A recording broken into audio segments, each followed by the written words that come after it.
Good morning, everyone, and thank you so much for joining us over here today. Today's shir should be Le'ilu Nishmas, Menachem Ben Yisrael Yaakov, as well as my dear aunt, Rivka Bas Gabriel Tzvi, and the Refuah Shalema Bekaro, Mishalem Ben Sar Rachel, and Refuah Shalema Miriam Basar. We are talking about the 7 criteria that one needs in order to have full bitachon in one person. And we're not talking about Hashem just yet, and Kobos was just trying to just show that if you did have trust in somebody, that somebody would need all these 7 criteria in order for you to comfortably have full trust in that person. And so we talk about the 4th and 5th criteria today. The 4th one is that that he knows all the ways in which one places trust in him can benefit. And what he means by this is that a provider might have the first 3 qualities that we spoke about yesterday. But at the end of the day, the person who's entrusting the trustee, he might not be sharing every single thing. He might have some things that he's keeping close to him and he's not sharing with others. And what's going to happen with that is he's not going to know for sure every single thing and how to help this person. Kind of an example would be like if someone goes to a doctor, to a hospital, the medical personnel is always going to want to know their medical history. He's going to know different things, what kind of medications there are, and all kinds of things. Why? Because they can't just prescribe anything that might be good for him, because they might be allergic to certain things, it might not work for them based on their medical history. So what's good for one person might not be good for the other person, even if that doctor means well by you. So they do need to know everything. Same thing over here with the person who you're entrusting. You need to know with full confidence that they know every single thing about you. You need to share that. If you don't have that, then what's going to happen is they might not use the right remedy to help you in any situation. It says, he is not ignorant of what is good for that person, neither in regard to concealed matters, and no regards to revealed matters. That he knows everything that goes on with him. And he knows what will make his situation truly good in all respects. It says, there are actions that might initially produce good results for a particular person, but will be detrimental to him in the long run. Conversely, there are matters that might be really, really bad for him today, but in the long run might be really, really good. And so the remedy is not always on face value. It might look good now, but really not good down the road. It might look bad today, but might be really great down the road. So you have all these different remedies, and so therefore knowing everything there is to know about a person helps the provider, the trustee, have the right way to go about helping you in every situation. For if the provider does not know all this, and you know that he doesn't know all this, this person bestowing his trust will not feel secure in him, since the provider may unwittingly do things that are not in his best interest, not because he's bad or he means bad, he means well, he just doesn't know everything that goes on, and so therefore he's going to make a recommendation or do something for you on your behalf that inherently is not going to be good for you.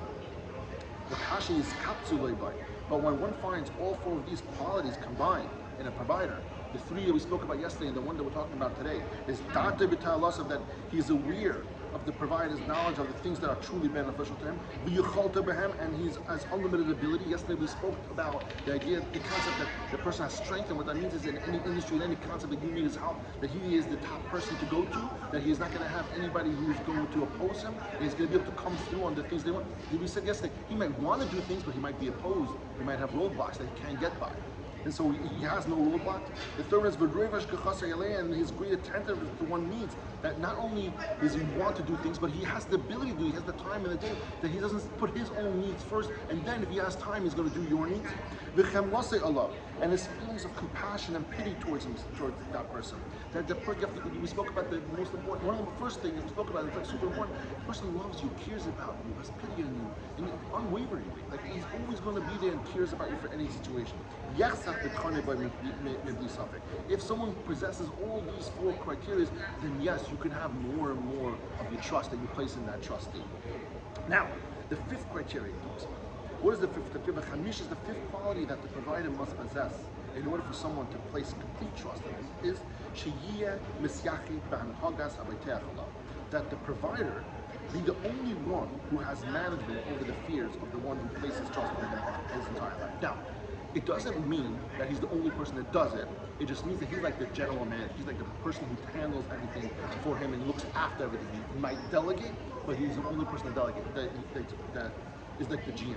Mitchilas Haviyasai, from the moment of conception of this person, the Gedulai V'Yankusai, and through this development in the womb of his mother, through his infancy, V'Narusai Ubacharusai, and through his adolescence and youth, V'Shishuasai V'Ziknasai, and through his middle age and old age, Ad Tachlis Inyanai, all the way to up the end of his existence until the day he passes away.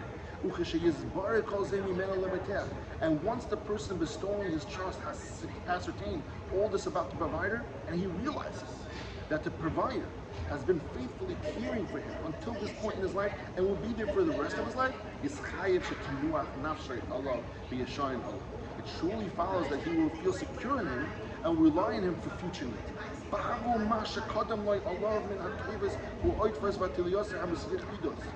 Based on his recognition of the abundant good things and constant benefits that the provider has already bestowed upon him. What that means is super important. What we have to understand is that we have the ability to place more trust in someone, a lot more trust in someone heavily, but the idea is that we already saw that this person already provided kindness to us, already gave us all this kind of goodness in our life. And that was without asking. Right? It was just there for us from the beginning of time. And so what happens with this is we have the ability to say now, if this person was always there for me, has already provided me so much goodness in my life, obviously I can trust this person. And so that's what this fifth point talks about. And the fifth criteria, it's not only someone who's going to do things, but someone who has done for you in the past as well. Thus, the presence of this fifth quality, that somebody who's going to be there and has been there for you for your entire life, if that person has that ability, it dictates that the one shall rely strongly on this provider. And again, he says provide strongly because you can't have 100% because you need all 7 criteria and have 100% trust in this person.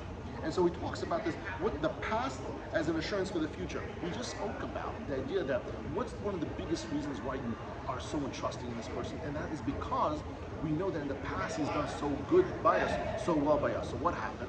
He talks about that. Every single one of us has a story, has a lifeline that we talked about. And so what we could do is in our time, that we could look back and reflect on those times that were so good, and we saw where Hashem helped us out so much, and He was so good to us, and use that hindsight as chizuk, as encouragement, to get us through every day and to be bigger Baal Bitachons, to trust more in Hashem, to keep our faith and trust in Hashem every single day, and Him and Him only, because we already saw the progress. He already proved His capabilities to us, ever since the beginning of our existence. And He says, we see this and we talk about this every single day in Birchas HaMazon. When we say the Bracha Achrono after we wash for a meal, I talk about the pasuk. It says, "Shechol yom v'yom hu heitiv, hu meitiv, hu yetiv lanu, hu gemlanu, hu gemlenu, hu melenu la'ad." It talks about 2 different parts of this in past tense, in present, and in the future. You see, what does it mean? Shechol yom v'yom hu heitiv, hu meitiv, hu yetiv lanu. For every single day he did good, which is the past. He does good, which is the present. And He will do good for us, and that is the future. And then He goes, He was bountiful with us. I mean, He gave us so much abundance of goodness. He is bountiful with us, which means the present. He is currently giving so much abundance of goodness, and He will forever be bountiful with us. And that's the future. That Hashem will always be there for you. And so, while each one of us should reflect on our own personal life experiences to be able to become stronger, better Baal Bitachon. It talks about the Yidden as a whole, from the beginning of Judaism. We see when the Yidden came out of Mitzrayim, we went and took the Lucas. We spent 40 years in the desert. We spent 40 years in the Midbar. And what happened is Hashem showed us something so important over there. Hashem primed the Jewish nation for Bitachon, for such an important aspect. And we see this every single day living in the desert. The desert was filled with dangerous animals, scorpions, serpents, poisonous snakes, and yet we had the Ananei HaKavod that protected us. It was a desert. There was no place to grow food or water nonetheless. But Hashem gave us manna at our doorstep every single day. And we got water from the rock every single day. And every single day we would get fresh manna. We wouldn't keep it overnight. Why? Because every single day Hashem was there to give us our sustenance. We didn't have to worry about Him. And Hashem was priming us for 40 years. That in our DNA, in the Jewish nation's DNA, you have Bitachon. And it's such an important part. Everyone should practice that. Reflect on your own life. in the past years where Hashem showed kindness and goodness towards you. And some of us could actually see how sometimes in the past, years ago, where we had something that was seemingly bad, it turned out to be something so important and for our well-being. So reflect on that. Think about that for a moment and how much that means towards the future of your life. And if Hashem was there till now without you asking, and without you even thinking about it, and without you actually, emotionally, mentally putting your trust in him, but he was there anyway, how much easier is it for us to get through our days, our life, with such happiness, if not if we have more bitachon in Hashem, our full trust in Hashem. Thank you, everyone, for joining us here today. I love you.